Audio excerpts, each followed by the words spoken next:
I met Rachel during a long layover at Denver International. We were both stranded, her flight delayed, mine cancelled entirely. I noticed her first, leaning over a novel with a half-empty coffee beside her, earbuds in but no music playing. I was pacing, agitated. She looked calm, collected. Something about that struck me. I made a passing comment about the airline's incompetence. She smiled, closed her book, and offered me the seat next to her. Just like that. We talked for over an hour before we even exchanged names. She had this way of making you feel like you'd known her for years, asking questions that went beyond surface level, responding like she actually cared. I found out she worked in nonprofit fundraising, loved cooking but hated baking, had just come back from visiting her sister in Oregon. I told her I worked in IT infrastructure, less exciting, but stable. The conversation flowed like it had always been there, waiting.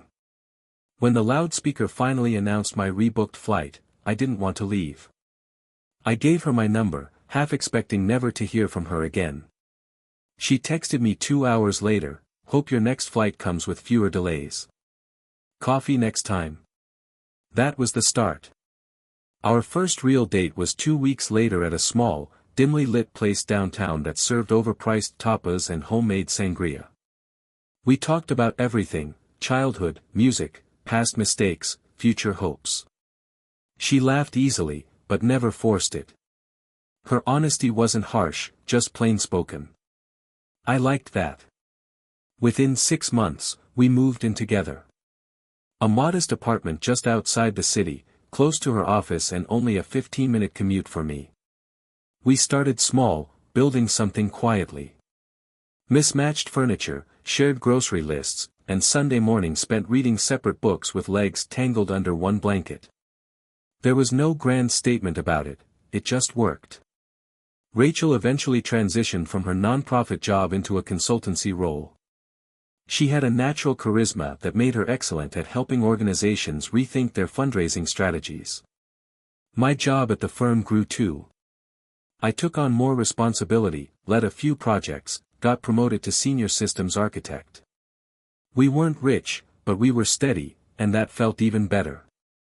3 years in, I proposed. She said yes through happy tears, her hands shaking slightly as I slid the ring on her finger.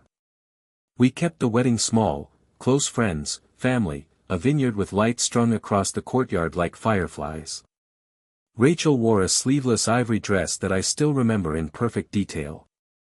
We didn't write our own vows, but she whispered something just before the kiss. I don't remember the words, only that they made me feel like I'd been chosen. Marriage, like life, came with rhythms. Some weeks blurred with meetings, errands, long nights spent on laptops across from each other at the dining table. Other weeks slowed down, let us breathe. We took vacations when we could, tried new recipes on Saturdays, and fell asleep to documentaries more often than we admitted. We were never flashy, never the couple that posted declarations online. But we were solid. Built of small choices, daily habits, shared laughter over nothing at all. After the wedding, life moved in fast but manageable increments. We upgraded from the apartment to a townhouse on the quieter side of the city. It wasn't huge, but it had 3 bedrooms, a small yard, and enough space for both of us to work from home when needed. Rachel painted the kitchen pale blue and filled it with hanging plants. She called it her indoor jungle. I fixed the backyard fence one weekend and built raised beds for herbs and tomatoes. She loved that. We weren't trying to impress anyone. We just wanted something that felt like us. Every choice we made together, from the furniture to the calendar stuck on the fridge, felt like a quiet agreement that this was our life, and we liked it. Rachel's consulting took off quicker than either of us expected. She started landing bigger clients, nonprofits with international branches, foundations with deep donor rosters. She traveled occasionally, 3 or 4 days at a time. I held down the fort, took care of things at home, and always made sure there was fresh coffee when she came back.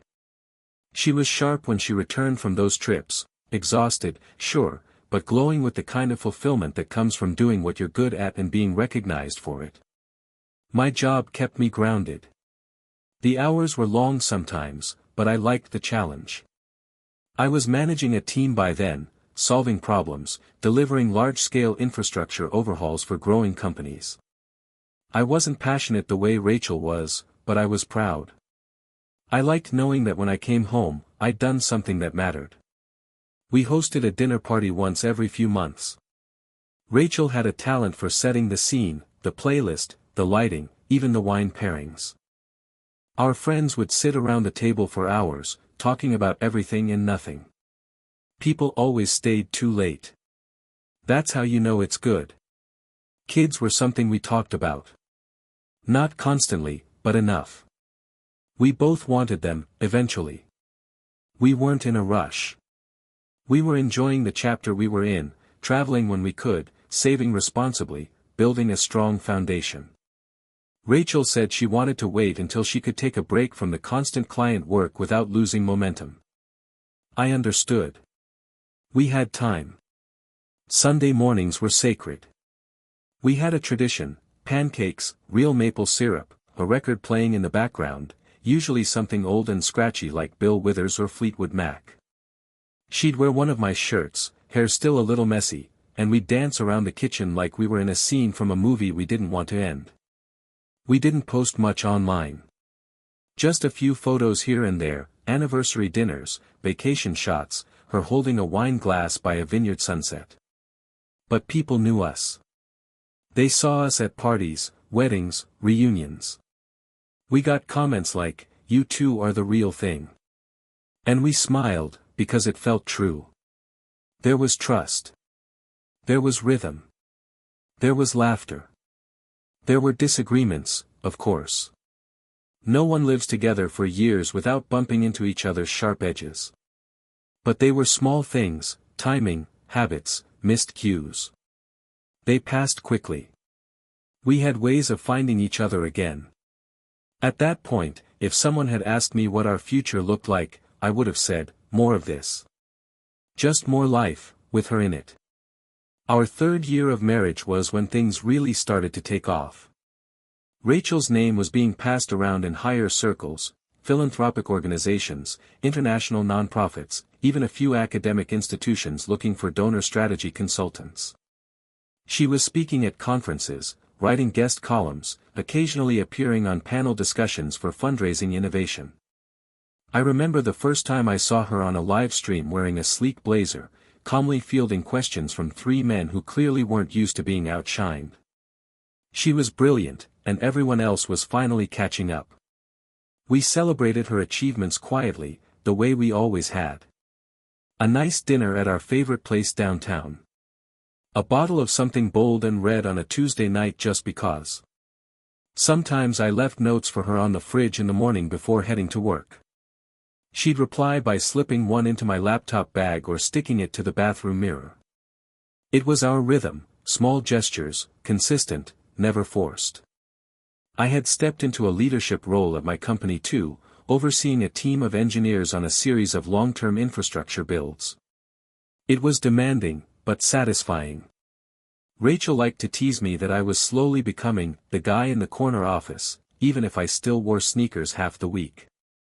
We were busy, but not distant. Our home became a base we both protected, clean, organized, full of the kinds of touches that made it unmistakably ours. A heavy wood dining table we'd found at a flea market and refinished together.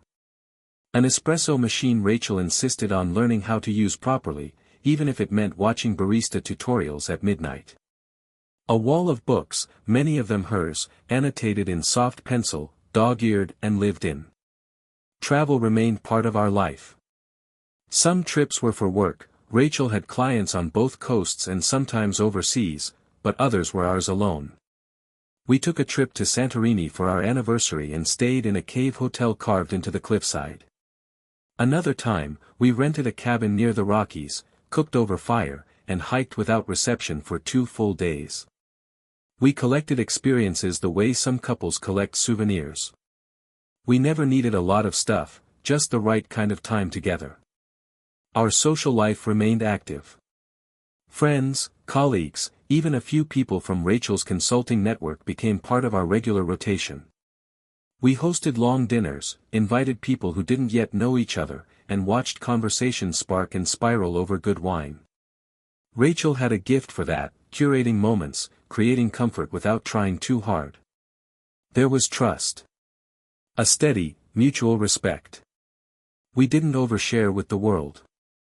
What we had was private, protected, not secret, just sacred. And in a world that often felt rushed and loud, we had carved out something that moved at our own pace. Looking at our life from the outside, I imagine it looked seamless, two people growing together, supporting each other, building a shared vision brick by brick. And from the inside? That's how it felt too. Everything fit. Not because it was perfect. But because it was real. By our 5th anniversary, everything felt established. The dust of our early years, moving, climbing, adjusting, had settled into something clean and consistent. Rachel and I had carved out a rhythm that worked for us, and we were living exactly the kind of life we used to dream about in our cramped one-bedroom apartment. Our house was a modern 2-story near the lake, with big windows and open spaces that made even rainy days feel bright. We'd filled it slowly and deliberately. Rachel picked out the furniture piece by piece, always choosing something with texture, with a story. Our dining table was handmade by a local craftsman she'd met at a fundraiser event. The living room rug came from a second-hand shop she dragged me into on a whim. We didn't do fast or trendy. We did things that felt like they belonged. Professionally, we were both at our peaks. Rachel's client base had become selective. She only worked with organizations that truly aligned with her values now, and they paid her well to be choosy. She was invited to speak on panels, asked to sit on advisory boards, even consulted internationally. Sometimes I'd find her in the kitchen mid-morning, still in pajama pants, hosting video calls with people in time zones halfway across the world. She made it all look effortless. My own work had taken a solid turn, too. I wasn't just managing infrastructure anymore, I was shaping strategy. Our firm had expanded, and I'd been tasked with leading a department, overseeing large-scale systems development and architecture. I liked the pressure, the pace, the fact that my name was now in conversations I used to only overhear. At home, things were balanced. We split tasks without ever having to draw lines. I did breakfast most mornings, she handled dinners. Laundry rotated between us, depending on who had the lighter week. We never had to keep score. On weekends, we had our rituals. Saturdays were usually errands and market runs, followed by coffee and pastries from the place on Grove Street we'd claimed as ours during our 2nd year of marriage. Sunday mornings were slower, music, reading, occasionally working side by side in the sunroom if emails couldn't wait.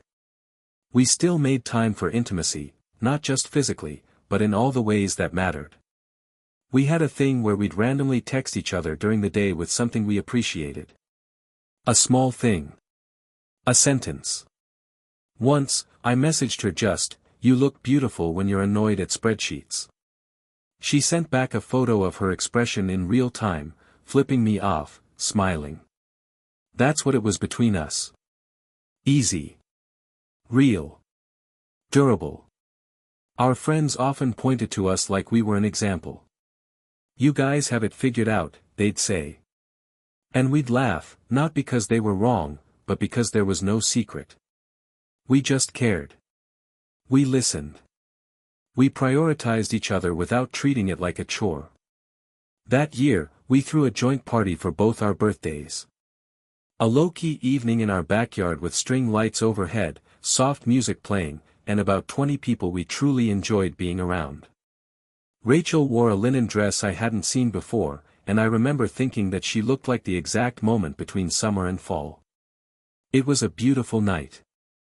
We stood in the middle of the yard at one point, watching everyone laugh and drink and eat, and she turned to me and said, "This feels like everything we've worked for." And I agreed. Because it did. The shift didn't happen all at once. At first, it was just small changes in rhythm. Rachel started coming home later than usual, saying her client meetings were running long or she was catching up with a colleague over wine. That wasn't unusual, her work had always been social as much as strategic. Networking was a real part of her success. And she never hid it. If anything, she was more open than before, always mentioning names I didn't recognize, stories that blended one project into the next. I didn't question any of it. We were both busy. Some weeks, our schedules barely overlapped. That's how it went when you were ambitious and building. She still kissed me goodbye in the morning, still brought me my favorite kind of tea when she made a run downtown, still texted me pictures from interesting lobbies or menus she wanted to try with me next time. But there was something else. An undercurrent. She became less present when we were home together. I'd find her staring at her phone longer than before, lost in thought, barely blinking until I said her name twice. Conversations we used to stretch out into the night were now clipped, efficient. Sometimes she'd respond with a nod instead of an answer. Her laughter, usually quick and sharp, was now delayed, like it had to catch up to her. Our routines held, but felt hollow. We still had dinner together when we could, still curled up on the couch with a movie, still talked about upcoming projects, but something inside all of it felt thinner. Like the center of our life had shifted 2 degrees to the left and neither of us wanted to name it. She also started changing plans more often. We'd have a date night penciled in, nothing fancy, just a reservation and a promise to slow down, and she'd cancel an hour before, claiming something had come up. An unexpected call. A proposal she needed to polish. A client flying in early. Always professional, always plausible. And always with that same casual confidence Rachel had when she was sure everything was fine. I believed her. I had no reason not to. But I started noticing how rarely she looked at me when she spoke. Her eyes were always somewhere else. Over my shoulder. Toward her phone. Out the window. Once, on a Thursday evening, we were eating takeout on the couch when she looked up and said, "Do you ever feel like you've lived the same week 50 times in a row?" I paused, not sure what she meant. Like everything's good, but also, flat, she continued. Comfortable, but predictable. Like we stopped being new. I didn't take it as criticism.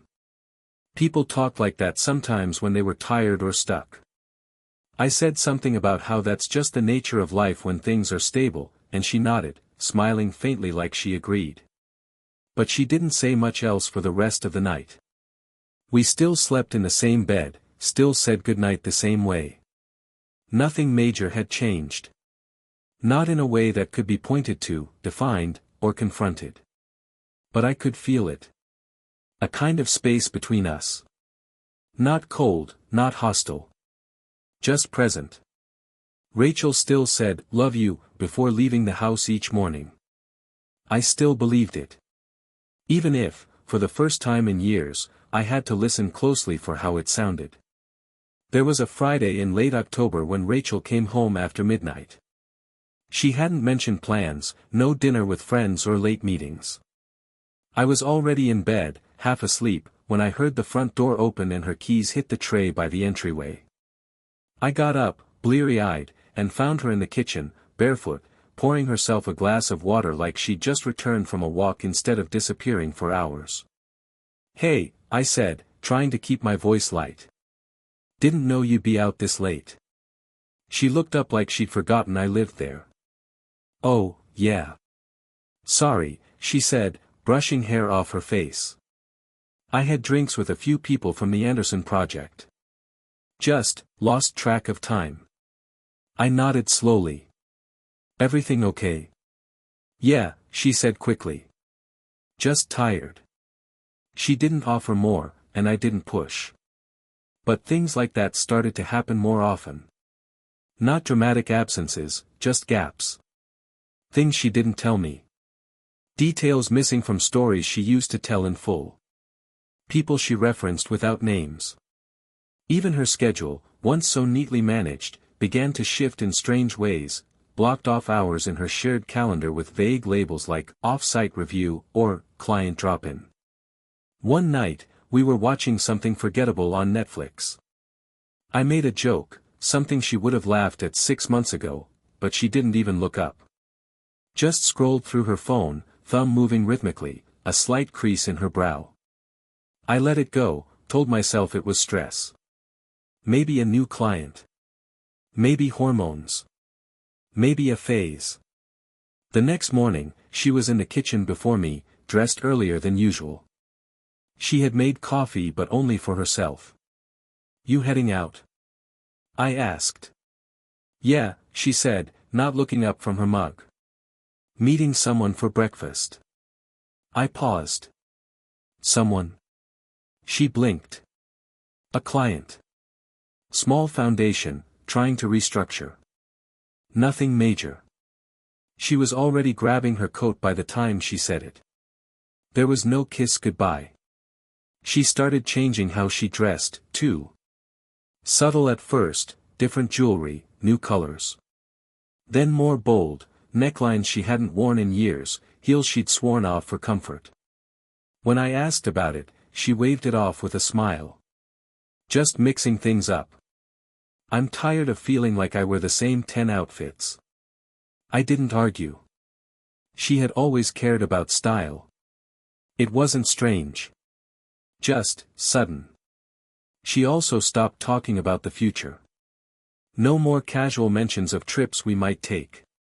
No more home project ideas. No more conversations about the next few years. Our evenings became quiet, not with peace, but with absence. There were still good moments, though. A dinner that went well. A Sunday morning that felt normal. She still said, "I love you," sometimes. Still laughed at something I said now and then. Still shared a few inside jokes like nothing had changed. But there was something else living in the space between those moments. Something Rachel wasn't saying. She wasn't colder. She wasn't angry. She was just somewhere else. Mentally. Emotionally. Like a part of her had already stepped outside our home and hadn't come back in. And though I noticed it more each day, I never once imagined what it truly was. Because when you've built something solid, your instinct is always to reinforce it. Never to suspect the foundation is already cracked. By early winter, whatever had been quiet between us was now louder in its absence. Rachel didn't speak much in the mornings anymore. She'd started sleeping with her back to me most nights, something small, unspoken, but I noticed. We still touched, but only in the way strangers might brush past each other in a hallway. The warmth was gone. She began disappearing into other parts of the house after dinner. Sometimes I'd find her working in the guest room or curled up on the armchair in the sunroom, reading something I didn't recognize. When I asked what it was, she'd just wave her hand vaguely and say, "Just an old favorite." I started working later too. Not because I had to. Because home no longer felt like the place where I recharged, it felt like a place where I waited. For what, I wasn't sure. She stopped playing music when she cooked. Stopped humming under her breath when she did laundry. Stopped sending me the small, silly texts she used to when something reminded her of a shared joke. But none of it was dramatic. That was the hardest part. Nothing explosive. No arguments. No slamming doors. Just a quiet pulling away, like she was folding herself inward, day by day. One night, we went to a gallery opening, something we'd committed to months earlier. Rachel wore a sleek black dress that turned heads when she walked through the door. People came up to greet her, called her by name, complimented her effortlessly. She was gracious, poised, magnetic. And yet, for most of the evening, I felt like I was standing beside a beautifully drawn silhouette, perfect lines, no depth. She smiled at the right moments, laughed when expected. But when I tried to touch the small of her back, she moved forward as if I wasn't there. When I poured her a glass of wine, she took it without looking at me. When we drove home, the silence was heavy, and her face was turned toward the window the whole ride. The next morning, I brought it up gently. I asked if everything was okay. Rachel sighed, long and soft, and said, I don't know. I just feel off lately. Maybe it's work. Maybe it's me. I'm trying to figure it out. I told her I was there for her. That we could talk through anything. She nodded. Said, thank you, in a voice that sounded like she was already somewhere else. That weekend, she went out alone. No clear plans. No clear return time. Just a coat and a short explanation, I need to clear my head. She came back 6 hours later and said nothing about where she'd been. I didn't ask. Because part of me didn't want to hear an answer that would feel like a wall. At night, I'd still reach for her sometimes, just out of habit. My hand would rest on her hip, lightly. She didn't pull away. But she didn't move toward me either. She just lay still. I kept telling myself this was temporary. That something was off balance and we'd find our way back. That this was one of those difficult patches every couple faced eventually. But something else had taken root in our home. A silence that felt planned. Not like a moment of stillness. But like something waiting to speak. It was a Saturday, and Rachel had suggested we do something we hadn't done in a long time, stay in, cook together, shut the world out. No work, no emails, no distractions. Just us. She lit candles in the dining room. Put on a playlist we hadn't listened to since our first year in the house, mellow acoustic songs, soft harmonies. She even brought out the good wine, the one we'd been saving for some special night. It felt like her again. For the first time in months, it felt like her. She moved around the kitchen with that old ease, humming a little as she stirred pasta sauce, playfully bumping my hip when I passed behind her. Her eyes were brighter, her voice lighter. I didn't question it. I welcomed it. Whatever cloud had been hanging over us, maybe this was her way of pushing it aside. After dinner, she poured us each one more glass of wine and disappeared upstairs. I thought she was going to change, maybe light a candle or set the room the way she liked it. I waited on the couch, savoring the last sip, thinking about how strange it was, how quickly the cold can feel like it never existed once warmth returns. She called my name. Not loudly, just enough for me to hear from the hallway. I took that as my cue. The bedroom door was mostly closed. I pushed it open with a soft knock. And stopped. There was someone else standing next to her. A man. Not just a stranger, someone familiar. It took me a second to place the face, but I knew immediately what I was seeing even before I fully understood it. Rachel was standing beside him, barefoot, in a silk robe I hadn't seen in years. Her hand was on his arm. He looked awkward, tense, like he didn't know whether to smile or look away. What the hell is this? I asked, my voice dry, stuck in my throat. Rachel took a breath, steadying herself like she'd rehearsed it. This is Sean, she said. I wanted tonight to be something different. I stared at her. She didn't flinch. I'm bored, okay, she said, as if it explained everything. You and we've lost something. And I need more. I want more. Sean understands that. I stepped back, not sure if I was hearing right. You brought your ex into our bedroom, I said, slowly, each word laced with disbelief. You thought this was what? A surprise? A gift? She shrugged slightly. I thought maybe if you saw him, if you understood, it wouldn't feel so. You thought this would make sense to me? I cut in. You thought I'd be okay with this? Sean tried to say something. I didn't let him. I turned to Rachel. You did all this behind my back. She looked away. For how long? Silence. The robe, the candles, the wine, all of it clicked into place. Not a reunion. A setup. I'm done, I said. Both of you, get out of my house. Rachel stepped forward, eyes wide. Wait, can we at least talk about? No, I said, voice low now. You brought a stranger into our bed. You betrayed everything. There's nothing to talk about. Sean stood frozen by the dresser. I pointed to the door. Out. Now. Neither moved at first. Then I stepped forward, and that's when they finally began to leave. The candles burned behind them, flickering against the walls we'd once painted together. And I stood there, knowing this night would divide my life into two parts. Everything before. And everything after. The door slammed behind them. I stood alone in the bedroom, staring at the bed, the robe tossed on the corner, the candles still flickering, the air heavy with perfume and betrayal.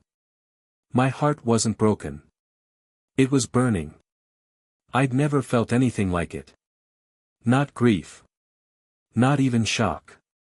Just white-hot clarity. She didn't stumble into a mistake. She orchestrated it. In our home. In our marriage. With the man she used to sleep with. I went downstairs, poured myself a glass of water, and didn't sleep that night. The next morning, I packed every single item of hers into garbage bags, every dress, every pair of shoes, every little thing she'd left scattered through our life. I carried them out to the backyard, dumped them in the mud near the edge of the garden she used to brag about, and left them there. She showed up later that day, just after noon, acting stunned when she saw her things piled like trash. You're being childish, she said, crossing her arms. No, I said flatly. I'm being finished. She turned, expecting me to soften. I didn't. If you don't take this seriously, I'll go to court. I'll get my share of the house. I almost laughed. Try. And then I turned to Sean, who had the decency to at least look guilty. You need to listen carefully. You think this ends with a dirty look and some bags in the dirt? No. You just walked into a war you don't understand. He said nothing. Just blinked like a deer too dumb to run. Rachel grabbed her bags in silence. I went inside. Locked the door. And got to work. First, I called a friend who worked in private finance. I asked a few quiet questions about Sean. Turns out he had some issues, credit card debt, tax filings that hadn't been updated, and a shady investment deal that had been quietly settled out of court. Rachel probably didn't know any of it. She always assumed people were who they appeared to be. I gathered what I could. Documents. Contacts. I sent one email, to the right person at the IRS, with enough breadcrumbs to trigger a full investigation. Sean's small but shiny life began unraveling within 2 weeks. First the car repossession. Then the house he'd bought on shaky credit. Gone. Then the job, terminated quietly. Companies don't like financial risk in their management ranks. Rachel reached out once, through email. Accused me of being cruel. Said I didn't have to destroy everything. I didn't reply. She went public with Sean a few weeks later, probably thinking it would somehow legitimize what they had. But people talk. Friends she once relied on now crossed the street when they saw her. Clients dropped her. A board she used to sit on released a statement about ethical misalignment. The story got out. I didn't have to say much, just told the truth when asked. One person talks, then another. And when the truth is that ugly, it spreads on its own. I wasn't proud of what I did. But I didn't regret it. She tried to humiliate me, in my home, in my marriage, in my bed. I let the world know exactly who she really was. And then I walked away from the fire I'd set, never once looking back. The paperwork came 3 weeks later. Rachel had filed for a share of the house, a portion of my retirement fund, and, laughably, alimony. Her lawyer's letter was wrapped in formal language, but it read like a demand: give her comfort, give her status, give her a cut of the life she abandoned. She must have thought I'd roll over. That the pain of betrayal would make me weak. That I'd want this over with quickly, cleanly. She didn't understand what kind of fire she'd lit in me. I hired the best attorney I could afford, someone sharp, methodical, and immune to distraction. We spent hours going through the emails, the texts, the quiet details Rachel never imagined I'd notice. Her messages to Sean were still backed up to our cloud account. Plans made in my absence. Jokes made at my expense. I printed them all. The court date was set for late spring. She showed up in a tailored suit, trying to look composed. Sean was with her, sitting in the back like a prop. He looked worse than I remembered, leaner, tired, haunted by the wreckage already forming behind him. Rachel's lawyer opened with talk about entitlement and standard of living. About how she had given up time and energy to build a life with me and deserved her fair share. When it was my turn, I didn't raise my voice. I didn't shake. I simply told the truth. I laid out the betrayal. How she invited another man into our marriage. How she misled, manipulated, and humiliated. I handed over copies of her messages, her calling me boring, predictable, safe but forgettable. Her telling Sean how she'd slowly twist the conversation so that he'll think it's his idea. The courtroom was silent. Her lawyer tried to object, but the judge held up a hand and said, "Let him continue." I explained how Rachel had tried to gaslight me into believing our marriage was just going through a phase. How she used our intimacy as a stage for someone else. How I gave her space, and she filled it with deceit. Then came the financial evidence. I showed that the home was bought entirely with my money, under my name. That Rachel had never once contributed to the mortgage, even when she was earning 6 figures. That she had opened separate accounts behind my back. It took less than an hour to dismantle the picture she'd painted. The judge looked at her with something colder than anger. Disappointment. Verdict: she got nothing. Not the house. Not a dime from my retirement. No alimony. Not even legal fees. When the gavel dropped, she turned to me, eyes glassy, lips pressed together like she couldn't decide whether to cry or scream. Sean stood behind her, uncertain. Like he had suddenly realized just how much he had tied his fate to someone else's fantasy. I didn't speak to either of them. Just walked out into the sunlight, papers in hand, the weight gone from my chest. It was over. Not just the marriage. Not just the legal battle. But the grip she once had on my future. I had one. And not just in court. I had reclaimed the dignity she tried to strip from me. The house was mine. My name was intact. My future, finally, was mine again. I didn't celebrate. I didn't go out with friends or post anything online. Winning wasn't joy, it was just necessary. A firebreak, to keep the damage from spreading any further. Life moved on quietly. I kept the house. Repainted the bedroom. Took down the framed photos. Donated what I didn't need, boxed up the rest. It stopped feeling like our home. It became mine. 6 months after the trial, I met someone. Her name was Elise. We talked one evening after a lecture I almost didn't attend. She was smart, warm in a way that didn't try too hard. We started slow. I told her I'd been through something ugly. She didn't flinch. Just listened. She never asked for more than I offered. I married her 2 years later. Last fall, we had a daughter. Her eyes are calm like her mother's, and when she laughs, it's the kind of sound that resets everything inside you. Sometimes I hold her and think about the night I stood in my own bedroom and saw my life break open like a wound.